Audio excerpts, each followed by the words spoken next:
Muito bem, nós estamos aqui para mais um programa nesse canal do YouTube, onde nós estamos gravando cada livro do Novo Testamento. O Novo Testamento possui 27 livros, 260 capítulos. Essa divisão de capítulos aconteceu mais tarde. E mais 7.959 versos. Então, é um conteúdo maravilhoso, né? Representa 1/4 da nossa Bíblia, 3/4 estão no Antigo Testamento. O Antigo Testamento tem 39 livros, mas o Novo Testamento nos revela a pessoa bendita, maravilhosa de Jesus. Por isso nós estamos concentrados nele. No Antigo Testamento está o fundamento, né? Está a firmeza desse edifício, a promessa. Mas no Novo nós vamos encontrar a revelação da pessoa de Jesus. Eu comecei pelo Novo porque todo novo convertido é mais fácil, que nunca teve contato com a Bíblia, ler o Novo Testamento. Então, esse é o objetivo. Depois de gravar todos os livros do Novo, eu vou gravar do Velho Testamento, os livros também. E aí você pode ter uma ideia do Antigo Testamento também. Novo Testamento, como eu disse, algo tremendo, maravilhoso. Começa com os evangelhos, né, na ordem canônica, Mateus, Marcos, Lucas e João, os 4 primeiros livros que falam da manifestação da pessoa de Jesus Cristo. Depois nós temos o livro de Atos, que é a continuação da obra de Cristo através dos seus apóstolos. E falando dos apóstolos, aí nós temos o apóstolo Pedro e Paulo, são os principais apóstolos do livro de Atos. O apóstolo Paulo escreveu 13 epístolas, 9 foram dirigidas à igreja e 4 foram dirigidas a pessoas, como 1ª e 2ª Timóteo, Tito e Filemão. Essas epístolas que foram dirigidas às pessoas nós chamamos de pastorais. Se bem que Filemão é mais uma carta pessoal do que pastoral. Mas nós vamos estudar também Filemão. Filemão só tem um capítulo, vai ser um programa, 2 no máximo, um introduzindo a carta, o outro, o capítulo, não é, de Filemão. Judas também é uma epístola no Novo Testamento que só tem um capítulo. Então essas duas epístolas, né, Filemão, Judas, 2ª João, 3ª João, são 4 epístolas no Novo Testamento que só possuem um capítulo, não é? Isso daí nós vamos cobrir em um programa, cada uma delas, não é? 2 no máximo, porque sempre damos a introdução de cada livro. Nós estamos concluindo o 10º livro canônico. O 10º livro canônico é Efésios. 1 é Mateus, Marcos, Lucas, João. Atos, Romanos, 1 Coríntios, 2 Coríntios, Gálatas, Efésios. É o 10º livro do Novo Testamento. E hoje nós estamos no capítulo 6, que é a conclusão. Apesar de ser uma epístola menor do que Romanos, do mesmo tamanho aproximadamente de Gálatas, essa epístola de Paulo é considerada coroa das epístolas. Fala da igreja. A igreja é o corpo de Cristo. Colossenses, que é uma epístola que pode ir paralela com essa, vai falar de Cristo como o cabeça da igreja. Acredita até que Tíquico levou a carta de Efésios, Filipenses, Colossenses e de Filemão. Essas 4 epístolas, creio que Tito as levou, entregou, Paulo escreveu elas na prisão, são chamadas epístolas da prisão, porque Paulo era prisioneiro. E ele menciona, então, nessas epístolas, eu, preso do Senhor, ele menciona no capítulo 3, de Efésios, não é? Ele diz, por essa causa, eu, Paulo, sou prisioneiro de Jesus Cristo por vós, gentios. Capítulo 4, rogo, pois eu, preso do Senhor, que andeis como é digno, não é? E agora Paulo vai concluir o capítulo de número 6, a conclusão da epístola. Esse é o último capítulo, mas termina de forma gloriosa. Nós podemos dividir Efésios em 2 partes. capítulo 1 ao 3, Paulo é doutrinário. Inclusive, quando acaba o capítulo 3, verso de número 21, você vai ver um amém aqui. A essa glória na igreja, por Jesus Cristo, em todas as gerações, para todos sempre. Amém. Aí Paulo começa o 4, falando de andarmos a vida no Espírito, fala dos 7 uns, né? Um só corpo, um só Espírito, uma só esperança, um só Senhor, uma só fé, um só batismo, um só Deus e Pai, que é sobre tudo, Pai de todos, que é sobre todos, por todos e em todos. Paulo fala dos dons ministeriais, pois Paulo fala de revestir-nos dos dons ministeriais para que nós cheguemos à estatura de varão perfeito. Paulo fala de nos revestirmos do novo homem, que deve andar em honestidade, em sabedoria, em verdade, em mansidão. Paulo fala de andar em amor. Aí Paulo menciona o relacionamento entre esposa e esposo e fala que é um grande mistério isso, ele está se referindo a Cristo e à igreja. Continuando os deveres domésticos, né? Paulo também fala pais e filhos. Esposo e esposa, primeiro, que é a base da família. Depois os filhos, que é o que constitui a família. O relacionamento entre filhos e pais. E Paulo, no capítulo 6, também vai falar do relacionamento entre servos e senhores, não é? Veja, vamos lá, vamos começar o capítulo de número 6. Nessa epístola de Efésios 6, nós vamos ver que nós devemos ser bons servos, bons filhos, bons senhores, bons amigos, bons crentes, não é? Bons esposos, bons pais também. Vamos lá. Vós, filhos, sede obediente a vossos pais no Senhor. Vós, filhos, sede obedientes. Paulo já tinha mencionado antes, no capítulo 5, verso 6, os filhos da desobediência, pela qual vem a ira de Deus, filhos da desobediência, desobedecendo a Deus. Mas agora no capítulo 6, ele diz, vós filhos, sede obedientes aos vossos pais no Senhor. É interessante dizer no Senhor, porque se o pai ou a mãe não quiser que o filho sirva ao Senhor, aí o filho tem que escolher servir ao Senhor. Mateus 10, Jesus diz, quem ama pai ou mãe mais do que a mim não é digno de mim. Não é? Então a obediência aos nossos pais é no Senhor. A partir do momento que nossos pais querem nos impedir de servir ao Senhor, é diferente. Eu me lembro, eu me converti, eu tinha 17 anos, procurava obedecer meus pais, mas eles às vezes queriam impedir de eu ir à igreja, não é? E algumas vezes até tive que obedecê-los, mas continuei amando a Jesus e não deixei a Jesus, continuei firme com o Senhor Jesus, não é? A obediência nossa aos nossos pais é no Senhor, porque isso é justo. Honra teu pai e tua mãe, honrar pai e mãe, que é o primeiro mandamento com promessa. Por que mandamento com promessa, né? Dizia o mandamento de Deus, honra pai e mãe, para que se prolongue seus dias sobre a terra. Paulo muda um pouco aqui no verso 3 e diz, para que te vá bem e vivas muito tempo sobre a terra. Longevidade, ter uma vida mais longa, depende se nós honramos pai e mãe. Isso não quer dizer que o filho não pode morrer antes dos pais. Pode, claro que pode. Muitos filhos morrem antes dos pais, às vezes por uma doença, um acidente, alguma coisa. O filho pode ir, mas Deus quer cumprir os nossos dias. E uma das coisas que dá longevidade, uma das promessas que nos dá longevidade é honrar pai e mãe.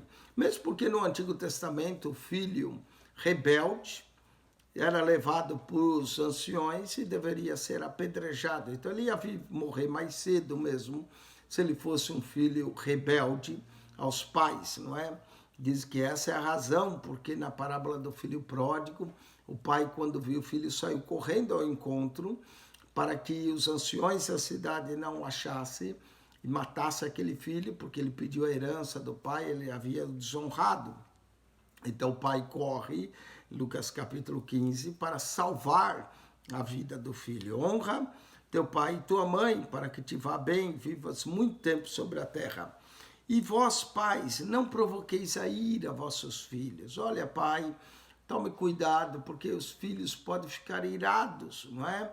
O pai quer que o filho honre, obedeça, é o que a Bíblia manda, mas cabe ao pai não provocar a ira. Principalmente quando são crianças, às vezes os pais gostam de fazer uma brincadeira para ver as crianças chorarem.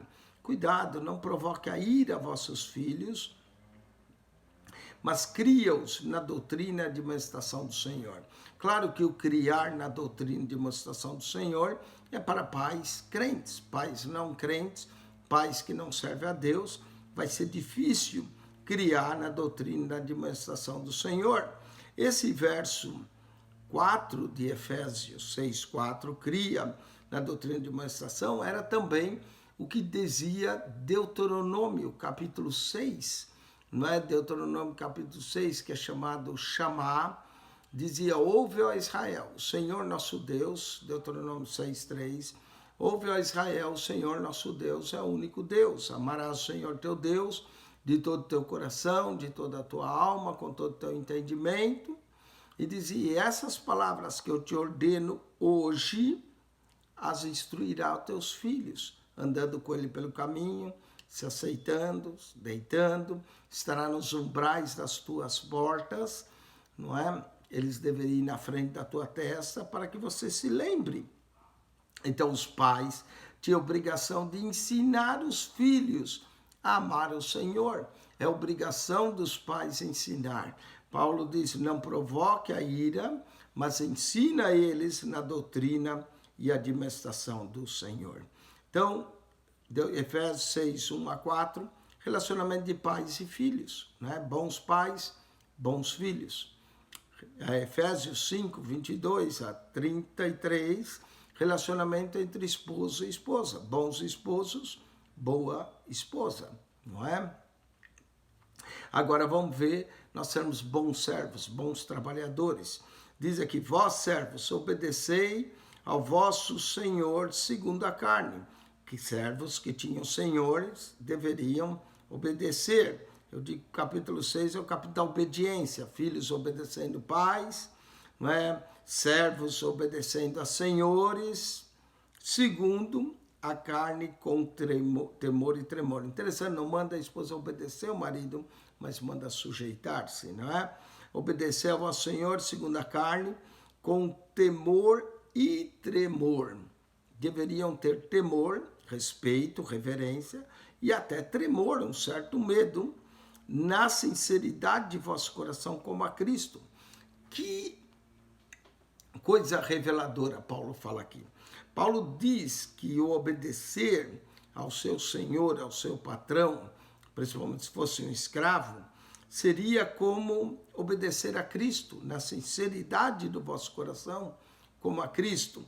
Paulo manda a esposa sujeitar o marido como a Cristo, e manda o servo ser obediente ao seu senhor como a Cristo.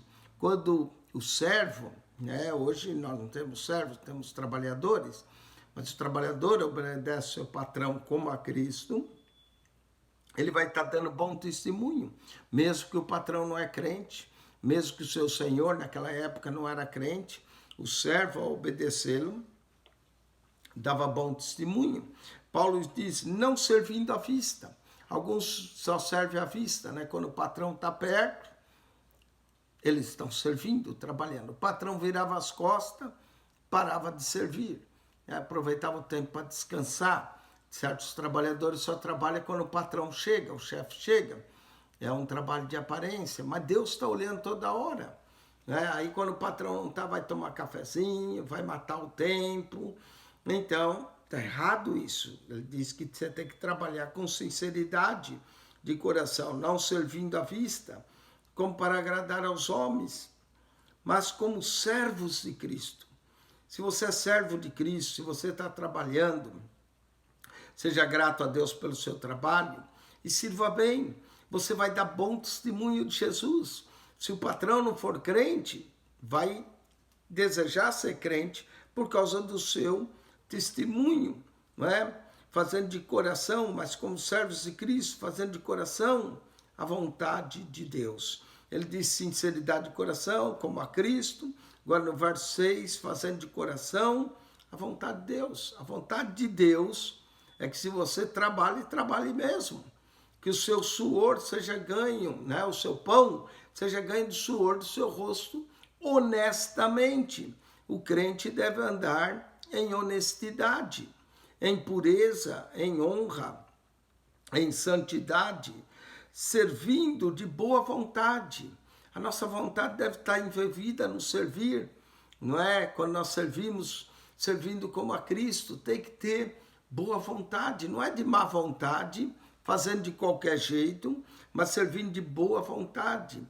Coloque sua vontade naquilo que você faz, dê o seu melhor, como ao Senhor e não como aos homens. Deus vai te honrar se você fizer como ao Senhor e não como aos homens. Verso 8, ele diz, sabendo que cada um receberá do Senhor todo o bem que fizer. Isso é bem, nós somos chamados para praticar o bem.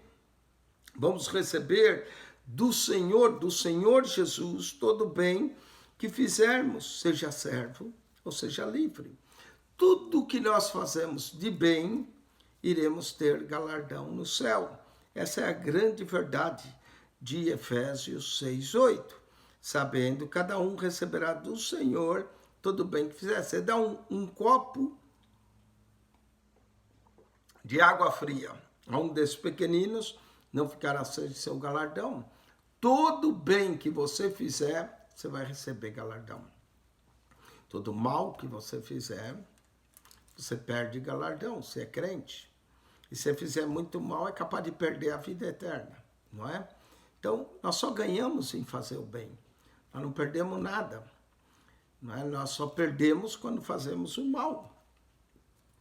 E vós, senhores, fazei o mesmo. Agora Paulo vai se dedicar só um verso aos senhores. Senhores crentes, né? Claro, Paulo não está escrevendo a não crentes. Mas se alguém tivesse patrão, senhor não crente, deveria servir como a Cristo. E se o patrão agora fosse patrão, senhor, crente, tem servos, às vezes não crente, olha só, e vós, senhores, fazei o mesmo para com eles, deixando de ameaça. Tem patrão que só sabe ameaçar. Se não fizer isso, eu vou te mandar embora. Se não fizer isso, pode pegar tuas coisas e ir embora. Sem ameaça. Se é patrão crente, não precisa fazer de ameaça, não. Não é? Também, se é um patrão, o servo não quer fazer nada, não ameaça, manda logo embora, não é? Deixando de ameaças, sabendo também que o Senhor deles é o vosso. E o Senhor do servo é o vosso Senhor. Patrões crentes, senhores crentes com servos crentes. Tinham o mesmo Senhor. Dele é vosso e está no céu. E para com ele não há acepção de pessoas. Deus não faz acepção de pessoas entre rico e pobre, entre senhor e servo, entre macho e fêmea, entre judeu e grego, ou judeu e gentil. Deus não faz acepção de pessoas. Deus ama a todos. Paulo já tinha dito isso aqui, não é? Quando ele falou, nesses aqui no 4:6, Efésios 4:6, ele diz, um só Deus, Pai de todos, o qual é sobre todos, por todos e em todos. Então, Deus não faz acepção de pessoas. Agora, Paulo vai mudar o assunto, 6:10, encerrando sua carta, 6:10 até o 18, né, 20, encerrando a sua carta, Paulo vai trazer algo que nós só encontramos na carta de Paulo aos Efésios, a armadura de Deus. A armadura de Deus é algo que Paulo baseou no soldado romano, enquanto ele estava preso na sua casa, na sua residência domiciliar, conforme lemos em Atos 28, 30 e 31, certamente tinha um soldado à porta. Paulo não estava preso, mas estava preso em casa, não podia sair, não é? E tinha soldados à porta. Ele até, na carta aos Filipenses, vai mencionar a casa Pretoriana, que são soldados do imperador Nero, que estavam lá à porta da casa, guardando, não é, a casa, guardando preso Paulo, e Paulo começou a observar o soldado, como era a armadura, a vestimenta do soldado, diferente dos demais cidadãos que usavam uma túnica. Escravo também tinha uma forma de vestir própria, mas o soldado era diferente, ele tinha uma armadura. E Paulo começa a estabelecer paralelos. Paulo faz grandes paralelos, metáforas da vida com o entendimento de Cristo e a igreja. Por exemplo, ele usou marido e mulher, o relacionamento, para explicar o mistério do relacionamento entre Cristo e a igreja. Agora, Paulo vai falar aos cristãos que devem tomar armadura. Paulo, em Efésios, diz que nós somos família de Deus, somos uma família. E aqui está vários deveres domésticos, né? Do esposo para com a esposa, de pais para com filhos, e de servos que naquela época moravam na casa dos seus senhores, para com os seus senhores. Somos uma família. O senhor do patrão é o mesmo do servo. Mas Paulo vai também dizer que, além de ser uma família, nós somos um exército, o exército de Deus. O Senhor, no Antigo Testamento, é conhecido como o Senhor dos exércitos, e usava Israel realmente como uma luta, uma batalha. O nome Israel significa aquele que luta com Deus. Foi dado pelo anjo a Jacó, mudando o caráter de Jacó, de suplantador, de enganador, né? Alguns dizem que Jacó era enganador, suplantador eu prefiro, e para aquele que luta com Deus, Israel. E a igreja luta, mas luta uma luta espiritual. Nós não vamos sair pegando arma e atirando em todo mundo, né? Ou uma espada cortando a cabeça, mas nós vamos ter lutas espirituais. Contra o que nós vamos lutar? Nós vamos lutar contra as hostes da maldade, contra as potestades. E Paulo, baseado num soldado, acabou escrevendo esse capítulo da armadura.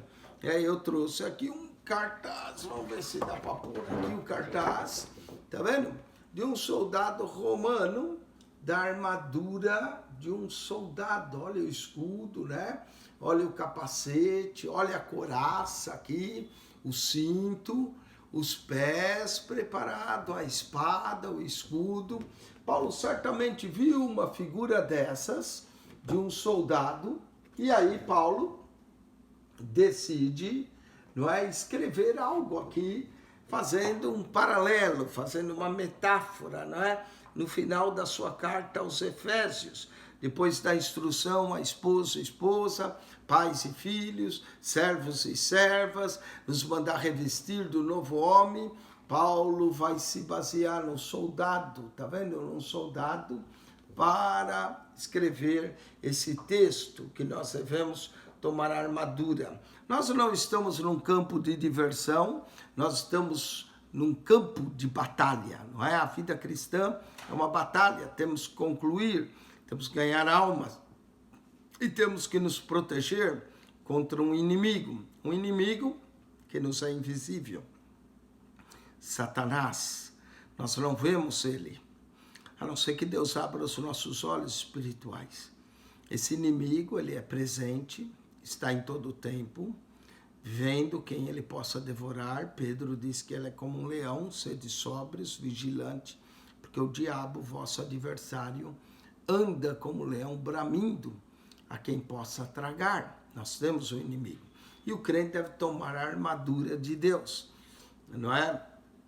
Ele diz, no demais, irmãos meus, fortalecei-vos no Senhor e na força do seu poder. A força do crente vem do Senhor e do poder de Deus. Diz, fortalecei-vos no Senhor. O crente tem que estar forte, é no Senhor, não é forte no mundo. Mas às vezes tem crente que é forte no mundo e fraco no Senhor. Fortalecei-vos no Senhor e na força do seu poder. Deus tem todo o poder. Nós temos que, Paulo, quando escreveu aos Coríntios, diz que as armas da nossa milícia não são carnais. Armas da nossa milícia, não é? As nossas armas não é uma espada, um escudo. Isso são uma metáfora que Paulo vai fazer para nós. Nossas armas é a palavra, é a fé, é a verdade, é a justiça. Essas são as armas do crente. A esperança, não é? A oração. Oração é uma arma poderosa do crente. A verdade, justiça, o pregar o evangelho, a salvação, são as armas realmente do crente. Então, no demais, irmãos meus, fortalecei-vos no Senhor e na força do seu poder. Revesti-vos de toda a armadura de Deus, a armadura de Deus. Essa era do soldado romano. Não é? Paulo vai fazer uma comparação entre essa e a de Deus. A de Deus é justiça, é verdade. Capacete é salvação. Escudo é fé. Espada é a palavra. Sandálias nos pés, preparados os pés, na preparação do evangelho, levando as boas novas aos homens, não é?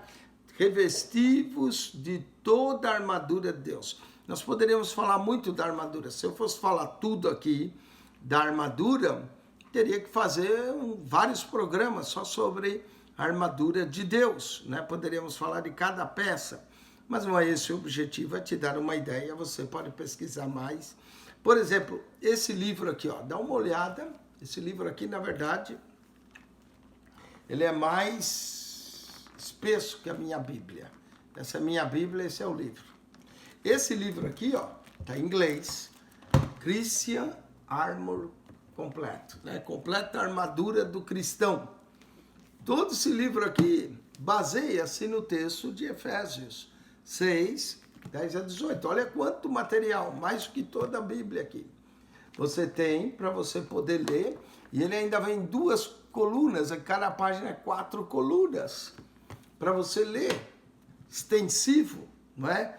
William Gurnall, a completa armadura do crente. Olha o tamanho do livro para você ler, se você quiser saber mais sobre a armadura. Também tem esse livro, claro que não fala só de Efésios, não é? Esse aqui é de Spiritual Warfare, guerra espiritual. O crente tem uma guerra espiritual. Aqui ele trata em Gálatas das obras da carne, do fruto do Espírito. Trata também de Efésios, da armadura de Deus, Spiritual Warfare, do Dr. Ed Murphy. Olha também outro livro, que volume, maior do que a Bíblia, para você ler, se caso você se interessa em saber mais a armadura do crente, de se preparar. Esse é baseado em Efésios. Esse tem Gálatas também, as obras da carne, fruto do Espírito. Mas esse aqui, ó, só em Efésios, revesti-vos de toda a armadura de Deus.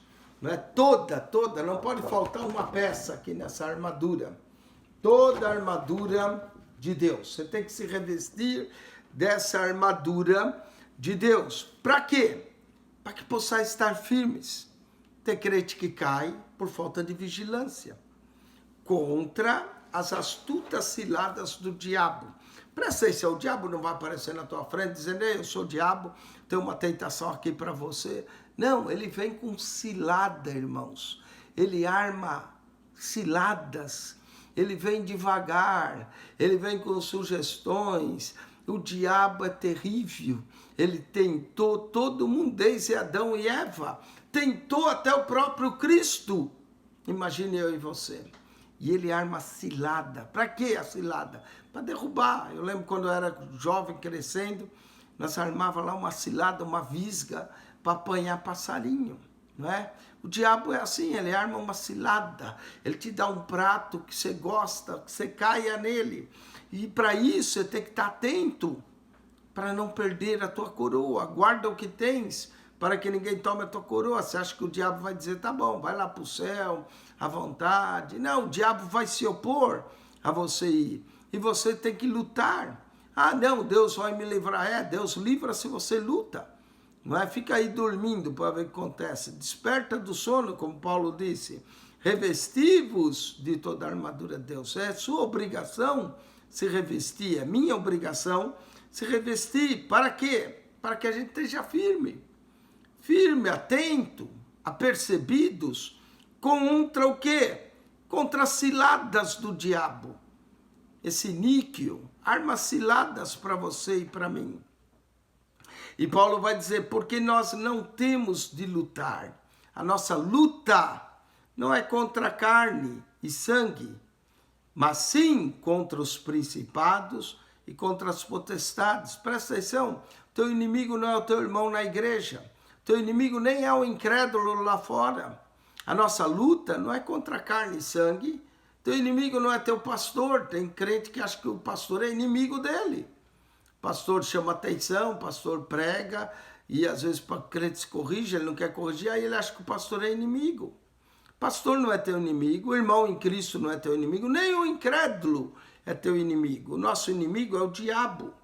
Não é? Nós não temos que lutar contra carne e sangue. Você não tem que lutar contra o pastor, contra o irmão na igreja, contra carne e sangue. Mas sim, a nossa luta é contra principados, contra potestades, contra os príncipes das trevas, que cegam o entendimento dos incrédulos, para que eles não vejam a verdade. Contra o príncipe das trevas desse século, contra as hostes espiritual da maldade. Existe hostes espiritual da maldade. Querem fazer o mal. Então a gente pergunta para mim, pastor, esse coronavírus é uma hoste da maldade para tirar a vida. Tem gente ainda que está contaminado, sai cuspindo envelope nas caixas eletrônicas. Hoste espiritual da maldade. Mas quem está agindo por trás das pessoas é o mal. A hostes espiritual da maldade nos lugares celestiais. Entendeu? Olha, presta atenção. Paulo começa a carta aos Efésios dizendo que Deus já nos abençoou com todas as bênçãos espirituais nos lugares celestiais em Cristo. Mas aqui são os lugares celestiais da hoste e da maldade.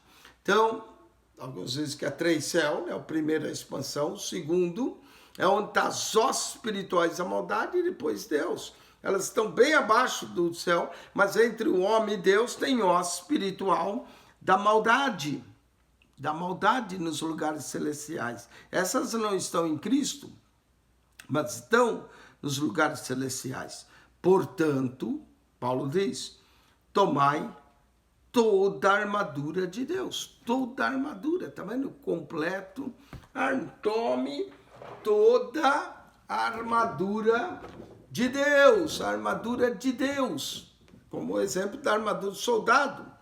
Para quê? Para que possais resistir no dia mau. No verso 11 ele diz, toma a armadura para que possais estar firmes.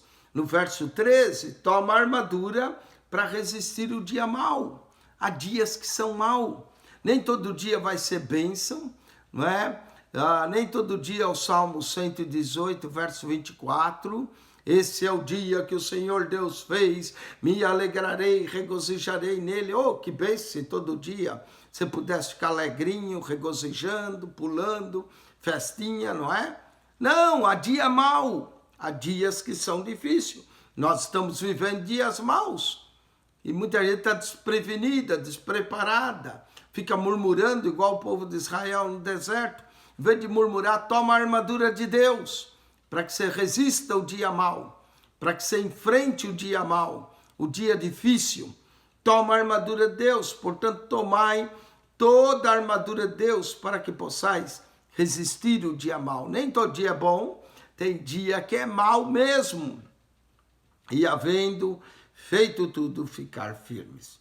Vamos passar para essa armadura, que eu já estou aqui curioso, né, para ver essa armadura aqui, maravilhosa, que nós temos que vestir. Vamos lá. Estais, pois, firmes, tendo cingidos vossos lombos com a verdade. Lombos, né, os lombos é a parte da cintura, cingido eles, o cinto da verdade. A verdade para o crente é um cinturão. O cinto nos dá firmeza, Não é? Eles não usavam calça naquelas épocas, usavam uma túnica, mas se não tivesse um cinto, ficava tudo solto, né? A túnica solta. E se hoje nós pensarmos em calça, se não tem o cinto, a calça cai, não é? A calça vai cair, principalmente se a calça estiver larga. O cinto dá firmeza. O que a verdade faz na nossa vida? Dá firmeza. Paulo está fazendo uma metáfora, você não tem que usar cinto, não vai no mercado comprar cinto de verdade, que não tem. Né? Tem cinto de couro, tem cinto de pano, de linho, de outros cintos. Mas aqui Paulo estava usando uma metáfora, que a cintura, que dá firmeza, né? O soldado só podia lutar se estivesse com firmeza sobre a cintura. Da mesma forma a verdade na nossa vida nos dá firmeza. A mentira é uma areia movediça. Paulo já havia dito, né, pelo que deixai a mentira, no capítulo 4, verso 25, pelo que deixai a mentira, falar é a verdade. Agora ele está falando que o crente deve tomar o cinto da verdade. Ande na verdade, fale a verdade, busque a verdade. Não é a verdade que santifica, a verdade que transforma. Quem é a verdade? A verdade é o próprio Jesus. Jesus disse, eu sou o caminho, a verdade e a vida. A palavra é a verdade. Pai, santifica-os na verdade. A tua palavra é a verdade. Não é? Pai, santifica-os na tua palavra. A tua palavra é a verdade. João 17:17. A palavra é a verdade. Santifica na palavra. Fale a verdade. Deixa a mentira, fale a verdade. Então, estáis cingidos os vossos lombos com a verdade. Você nunca tem que se preocupar com a verdade que você fala. Porque a verdade é sempre verdade. E nada podemos contra a verdade. Agora, tem que se preocupar com a mentira. Você mentiu, vai ter que inventar outra mentira para cobrir a primeira mentira. E aí vira um abismo, chama outro abismo. Então, o crente deve andar em verdade. Fale a verdade com o próximo, não é? Vestida a couraça da justiça. Primeira arma, a verdade. Couraça. A couraça protegia o peito contra as investidas, não é? Ou contra uma seta que viesse, a seta, tanto o escudo como a couraça, protegia o peito, os órgãos vitais. O que protege em nós, os órgãos vitais da nossa salvação? A couraça. E qual é essa couraça? A justiça. Não a nossa, porque a nossa, de acordo com Isaías, não passa de trapos de imundície. Todas as nossas justiças de Isaías não passa trapos de imundície. Mas a justiça que vem de Deus, e essa justiça está em Cristo Jesus. Tome essa justiça, coloque a couraça da justiça no seu peito, não é? Não a tua não é justiça, mas a de Deus. Quem é a justiça de Deus? Cristo. Verdade, justiça. Não é? Paulo tinha dito que esse era fruto do Espírito, no capítulo 5, verso 9. Bondade, justiça e verdade. Paulo está repetindo as mesmas coisas, mas está usando uma metáfora agora do soldado, não é? De uma couraça o cinto da verdade e a couraça da justiça. Verdade e justiça, tá vendo? Essas coisas devem acompanhar o crente. A justiça, não a nossa, de Deus. Diz quem tentará acusação contra os escolhidos de Deus, se é Deus quem o justifica. Quando Deus justifica alguém, não há quem acuse. Quem vai tentar? Se Deus é por nós, quem será contra nós? A justiça não atua, porque a tua é falha, mas a que vem de Deus. Tome a justiça de Deus. Quem é a justiça de Deus? Cristo. Como é que nós recebemos? Pela fé. Sendo, pois, justificados pela fé, temos paz com Deus. E calçados os pés do soldado deveria estar calçado, nesse caso, pés é onde nós vamos, na preparação do Evangelho. Pronto para pregar o Evangelho, aonde você vai. Anuncie o Evangelho, você nunca sabe quem pode ser salvo. O Evangelho da paz. Paz de Deus para com os homens. O evangelho que proclama a paz, do príncipe da paz, que é Jesus.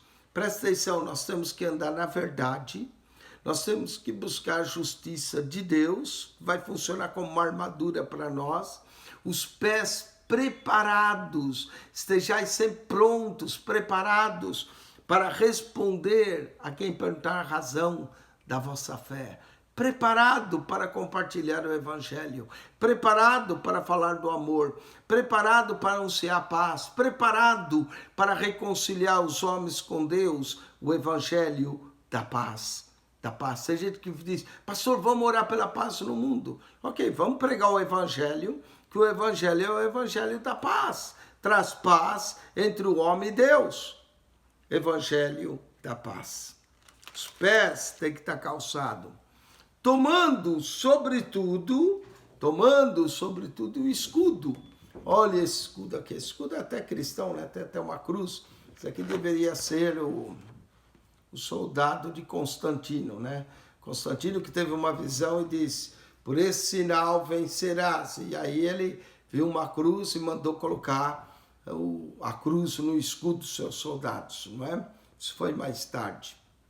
Então, olha só, o escudo, o que é o escudo na nossa vida? A fé é um escudo. As circunstâncias podem dizer não, mas a fé é o escudo que te protege. A tua fé, você vence pela fé. Presta atenção, nesse caso, o escudo da fé, com a qual poderei apagar todos os dardos inflamados do maligno. O maligno é sujo.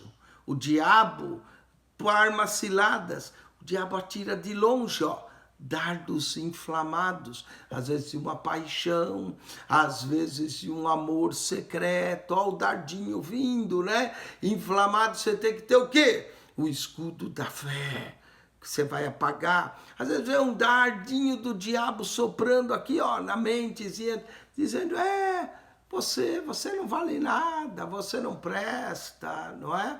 Ou então soprando um pecadinho, faz isso, vai ser bom, vai ser agradável. Olha o dardo inflamado. O que você vai usar? A tua fé.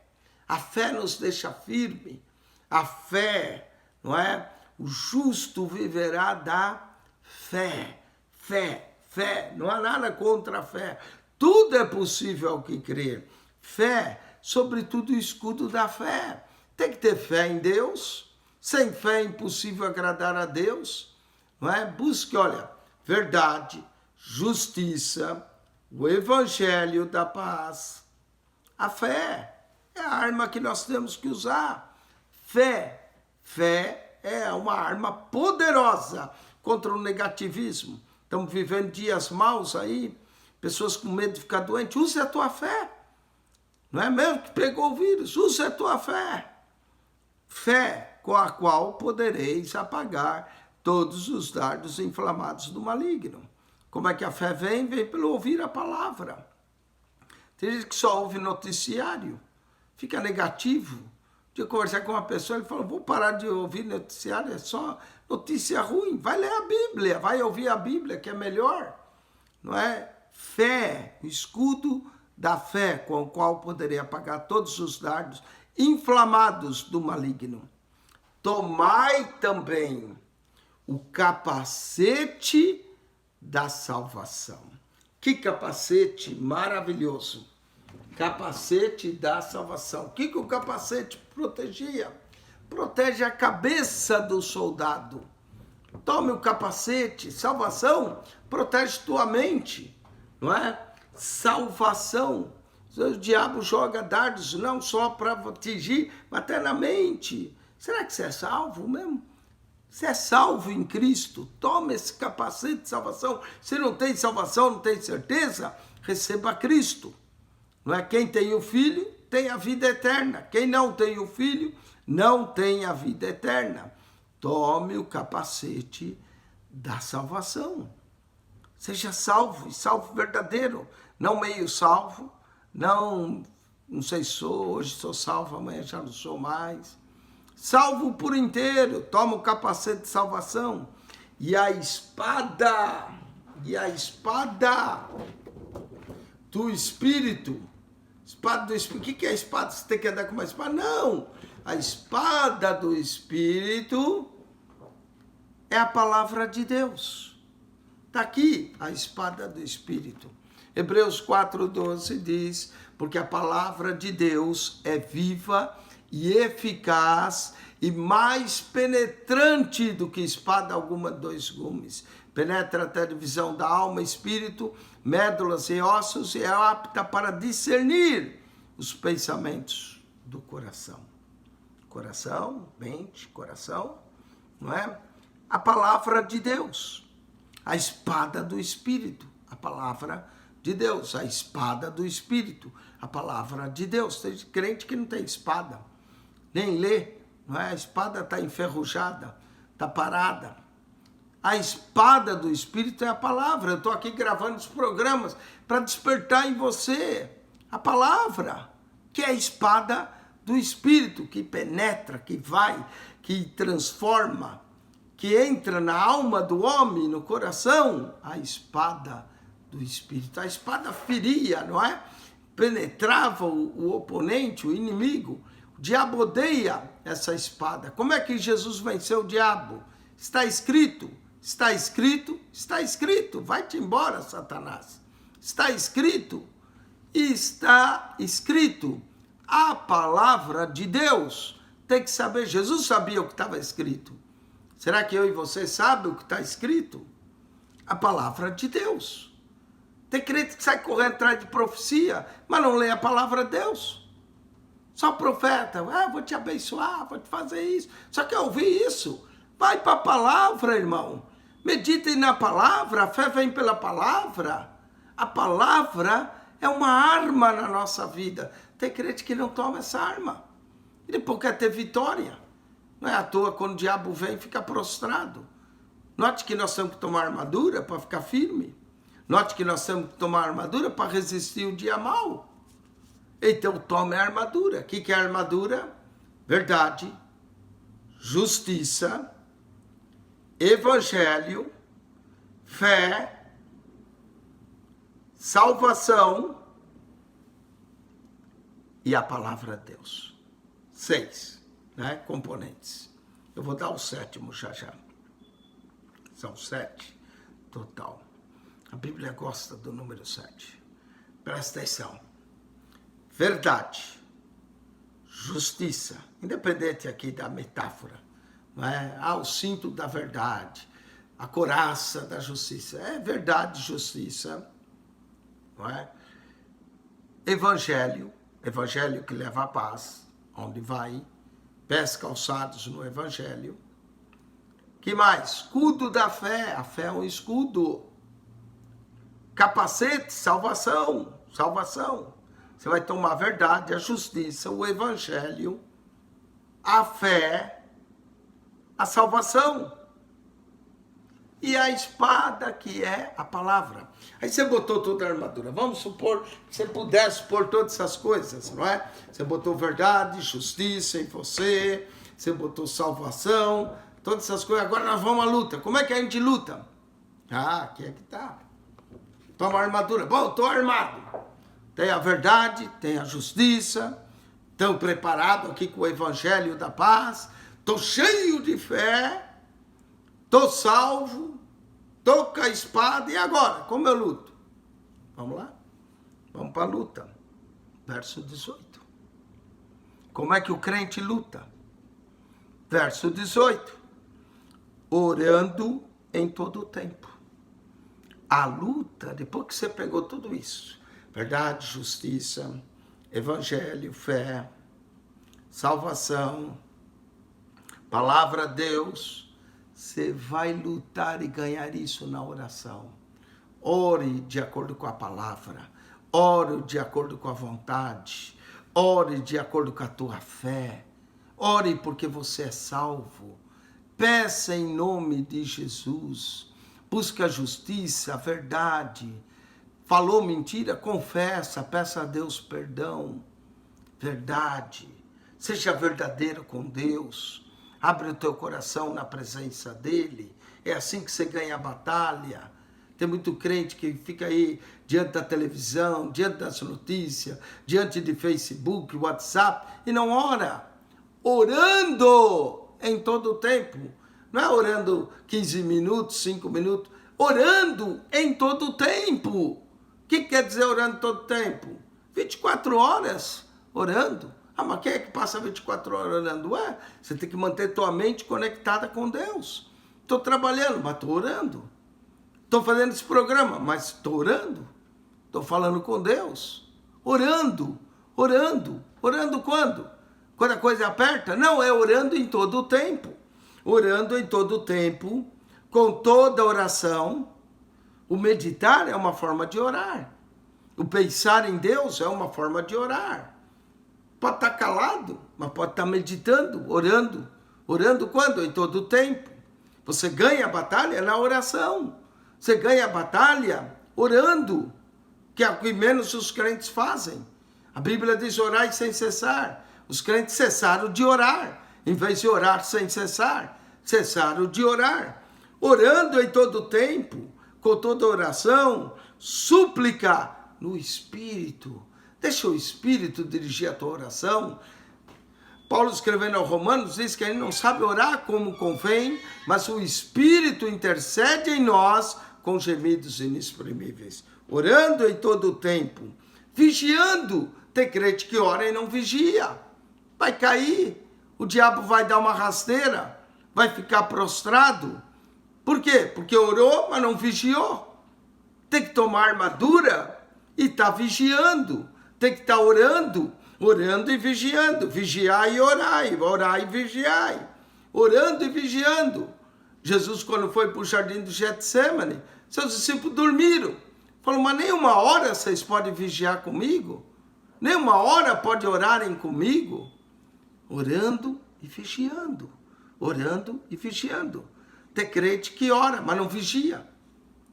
Tem crente que vigia, mas não ora. É os dois, orando e vigiando nisso, com toda perseverança. Irmão, você tem que ter perseverança. Tem gente que ora 5 minutos, Deus não respondeu, desiste. Perseverança. Sabe quem vai ser salvo? Quem perseverar até o fim. Eu costumo dizer isso, a vitória só tem um segredo. Quer saber o segredo da vitória? Só tem um só. O segredo da vitória. E alguém disse, mas qual é? É segredo. Quer saber? Vou falar. Nunca desista. Persevere. Vá até o fim. Todas as pessoas que venceram, venceram porque foram até o fim. Perseverança. Persevere. E súplica. Por quem? Só por você? Não, por todos os santos. Tem gente que passou numa hora que eu não sei o que orar. Ô irmão, tem tanta necessidade no mundo. Cria aí um caderno de oração. Olha só, diz que nós devemos orar, perseverar, súplica por todos os santos.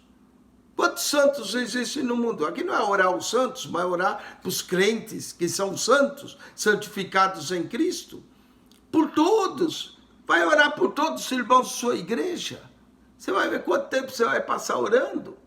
Lembra do nome deles, escreve o nome deles. Tira aí 5 minutos orando por 12 crentes. Você vai ver se já gastou 1 hora orando por 12 crentes. Orando com toda a perseverança, com súplica de todos os santos. É assim que a gente batalha. É assim que vence. Não adianta tomar armadura e não orar. Não adianta tomar armadura e não vigiar. Não adianta tomar armadura e não perseverar. Você tem que orar, você tem que vigiar, você tem que perseverar, fazer súplica por todos. Perseverança é importante. Essa é a armadura de Deus. Eu gostaria de falar mais. Se você quiser saber mais, aqui ó, vai ler, vai buscar, vai meditar nesse livro e vai orar, vai orar. Deus fala conosco através da oração. Não ore até Deus te escutar, mas ore até você escutar Deus. E por mim, Paulo ainda pede, ore por todos os santos, mas ore por mim também. O grande apóstolo pedindo para a igreja orar por ele. Nós não somos super-homens, nós não somos super-apóstolos, super-pastores, super-profetas. super evangelistas, super doutores. Não, nós carecemos de oração. E ore por mim, para que me seja dada, no abrir da minha boca. Olha só como é importante a oração, para que seja dado no abrir da nossa boca a palavra com confiança, a palavra de Deus, para fazer notório o mistério. Olha aqui o que é o mistério? O mistério do Evangelho. Presta atenção no mistério. Mistério número 1, verso 9, capítulo 1, 9, mistério da sua vontade. Capítulo 3, verso 4, mistério de Cristo. Capítulo 3, verso de número 9, a dispensação do mistério.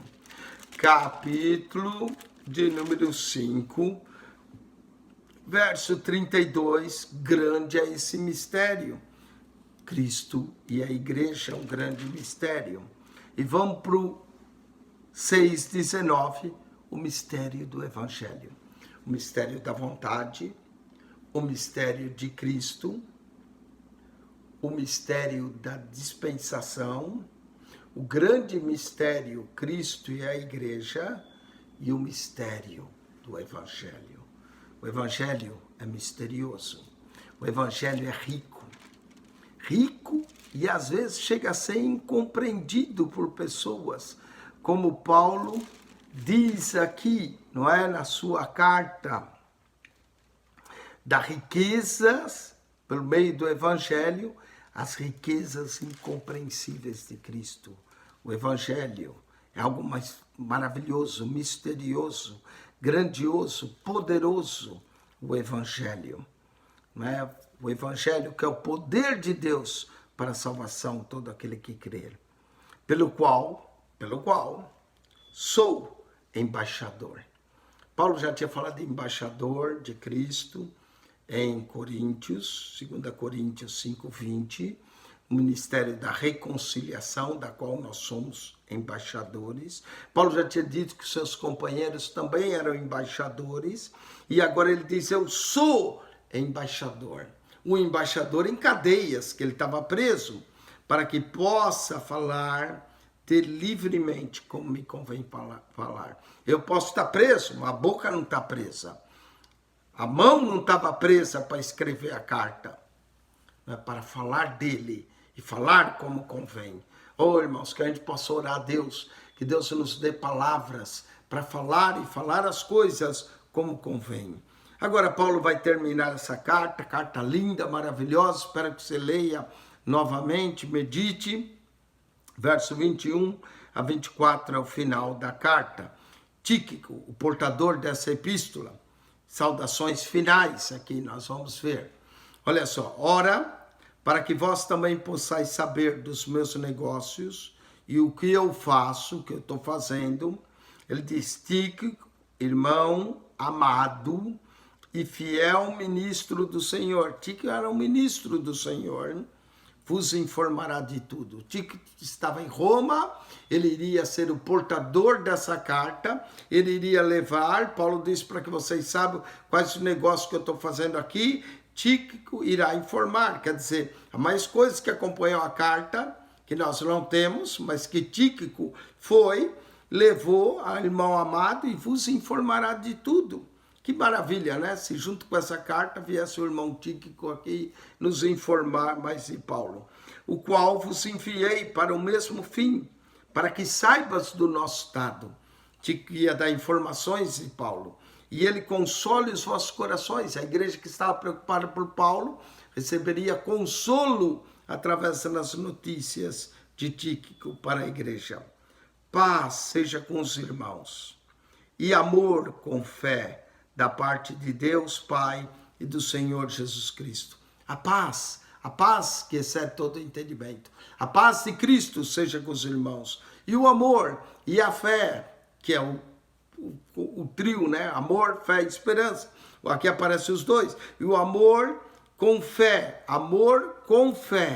ou fé com amor com fé, da parte de Deus Pai e da do Senhor Jesus Cristo. Paulo termina com a graça. A graça sejam com todos que amam o nosso Senhor Jesus Cristo em sinceridade. Tem gente que não ama em sinceridade. Mas a graça seja com todos que amam o Senhor Jesus Cristo em sinceridade. Amém. Com isso, nós concluímos a epístola de Efésios, carta linda, maravilhosa. Quem esteve convosco mais uma vez, pastor Eugênio Piacentini, que espero que você tenha visto os outros vídeos dos outros canais. Nós temos a introdução, capítulo 1, 2, 3, 4, 5 e 6, a conclusão. Que a graça de nosso Senhor Jesus Cristo seja convosco. O amor de Deus, nosso Pai, e a comunhão do Espírito Santo. Deus vos abençoe ricamente em Cristo Jesus. Um beijo no coração de vocês. Amém.